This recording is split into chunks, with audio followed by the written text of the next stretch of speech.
О задержании лидера волонтерского штаба «Мы вместе» Айлана Винокурова и еще одного, тоже руководителя волонтерской организации Алгыса Петрова. Дело в том, что они собирали гранты, пожертвования, якобы для поддержки, значит, участников специальной военной операции, как называется, и вообще смогли на этом деле похитить более 5 миллионов рублей. Хочу сказать, что для россиян такая тема, как сбор гуманитарной помощи, очень щепетильна. Сборы для фронта, сборы для сборы для наших мальчиков, да. И когда вот в этой ситуации речь заходит о коррупции, да, это их, россиян, особенно задевает.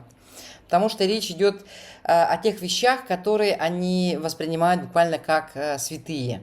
Особенно быстро коррупция цветет именно на таких эмоционально важных темах. Такие крупные коррупционные схемы очень легко в этом случае, ну вот в том случае, о котором мы говорим, очень легко прикрыть патриотизмом. Такое удобное прикрытие. Лозунг «Все для фронта».